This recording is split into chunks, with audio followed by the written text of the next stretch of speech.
ರಾಜ್ಯದಲ್ಲಿ ಕೊರೋನಾ ಸೋಂಕಿಗೆ ಓರ್ವ ಸಾವನ್ನಪ್ಪಿದ್ದಾರೆ. ಕೋವಿಡ್ ಟೆಸ್ಟ್ ಏರಿಕೆ ಮಾಡಿದೆ ಆರೋಗ್ಯ ಇಲಾಖೆ. ನೋಡಿ, ಇಷ್ಟು ದಿನಗಳ ಕಾಲ ಕೊರೋನಾ ಸೋಂಕು ದಿನದಿಂದ ದಿನಕ್ಕೆ ಏರಿಕೆ ಆಗ್ತಾ ಇತ್ತು. ಆದ್ರೆ ಈಗ ಒಬ್ಬ ವ್ಯಕ್ತಿ ಸಾವನ್ನಪ್ಪಿದ್ದಾರೆ. ಸಾರಿ ಪ್ರಕರಣಗಳಲ್ಲಿ ಇಂದಿನಿಂದ ಟೆಸ್ಟಿಂಗ್ ಕೂಡ ಆರಂಭಿಸಲಾಗಿದೆ. ಅಗತ್ಯ ಟೆಸ್ಟಿಂಗ್ ಕಿಟ್ಗಳ ಲಭ್ಯತೆಗೆ ಸೂಚನೆಯನ್ನ ಕೊಡಲಾಗಿದೆ. ಒಬ್ಬ ವೃದ್ಧ ಸಾವನ್ನಪ್ಪಿದ್ದಾರೆ. 85 ವರ್ಷ ವಯಸ್ಸಾಗಿತ್ತು ಅವರಿಗೆ. ವಿಆರ್ಡಿಎಲ್ ಟೆಸ್ಟಿಂಗ್ ಸೌಲಭ್ಯ ಇರುವೆಡೆ ಕೋವಿಡ್ ಟೆಸ್ಟ್ ಅನ್ನು ನಡೆಸಲಾಗುತ್ತೆ. ಅಂದ್ರೆ ಟೆಸ್ಟ್ಗಳ ಪ್ರಮಾಣವನ್ನು ಹೆಚ್ಚಿಸಬೇಕು ಅನ್ನುವಂಥ ನಿಟ್ಟಿನಲ್ಲಿ ಆರೋಗ್ಯ ಇಲಾಖೆ ಪ್ರಯತ್ನವನ್ನ ಮಾಡ್ತಾ ಇದೆ. ಏನು ಈ ಕೊರೋನಾ ಸೋಂಕಿಗೆ ಒಬ್ಬ ವ್ಯಕ್ತಿ ಸಾವನ್ನಪ್ಪಿದ್ದಾರೆ. ಅವರು 85 ವರ್ಷದ ವೃದ್ಧ ಅನ್ನೋದು ಕೂಡ ತಿಳಿದು ಬರ್ತಾ ಇದೆ. ಅವರು ಹಲವು ಅನಾರೋಗ್ಯದಿಂದ ಕೂಡ ಬಳಲ್ತಾ ಇದ್ರು. ಅದರ ಜೊತೆಯಲ್ಲಿ ಅವರಿಗೆ ಕೋವಿಡ್ ಪಾಸಿಟಿವ್ ಕೂಡ ಆಗಿತ್ತು.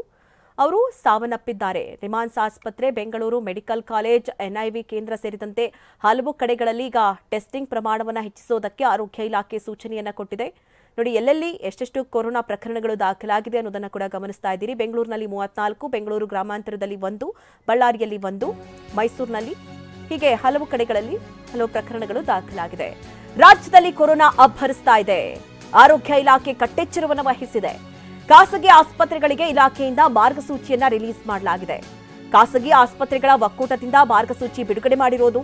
ಖಾಸಗಿ ಆಸ್ಪತ್ರೆಗಳಲ್ಲಿ ಯಾವ್ಯಾವ ರೀತಿ ತಯಾರಿಯನ್ನ ಮಾಡಿಕೊಳ್ಬೇಕು, ಎಷ್ಟೆಷ್ಟು ಬೆಡ್ಗಳನ್ನ ಮೀಸಲಿಡಬೇಕು, ಹಾಗೆ ಮಾಸ್ಕ್ಗಳ ಬಳಕೆ ಹೇಗಿರಬೇಕು, ರೋಗಿಗಳ ಪರಿಶೀಲನೆ ಸೇರಿದಂತೆ ಇತರೆ ಮಾರ್ಗಸೂಚಿಯನ್ನ ಬಿಡುಗಡೆ ಮಾಡಲಾಗಿದೆ. ಸಿಬ್ಬಂದಿ ರೋಗಿಯ ಸ್ಯಾಚುರೇಷನ್ ಪರಿಶೀಲನೆಯನ್ನ ಮಾಡಬೇಕು. ಅಂದ್ರೆ ಈ ಬಗ್ಗೆ ಗೈಡ್ಲೈನ್ಸ್ ಅನ್ನ ರಿಲೀಸ್ ಮಾಡಿರೋದು. ಕೈಗಳ ಸ್ವಚ್ಛತೆ, ಹ್ಯಾಂಡ್ ಸ್ಯಾನಿಟೈಸರ್ ಬಳಕೆ ಮಾಡೋದು, ಇದೆಲ್ಲವೂ ಕೂಡ ಪ್ರತಿಯೊಬ್ಬರಿಗೂ ಕೂಡ ಗೊತ್ತಿರುವಂತಹ ವಿಚಾರ. ಅಂದ್ರೆ ಹಿಂದೆ ಕೊರೋನಾ ಅನುಭವಿಸಿದ್ದೀವಿ. ಆ ಸಂದರ್ಭದಲ್ಲಿ ಯಾವೆಲ್ಲ ಒಂದಷ್ಟು ಮುನ್ನೆಚ್ಚರಿಕೆ ಕ್ರಮಗಳನ್ನು ಅನುಸರಿಸಿದ್ವಿ, ಅದೇ ರೀತಿ ಈಗಲೂ ಕೂಡ ಮುನ್ನೆಚ್ಚರಿಕೆ ಕ್ರಮವನ್ನು ಅನುಸರಿಸಬೇಕಾಗುತ್ತೆ.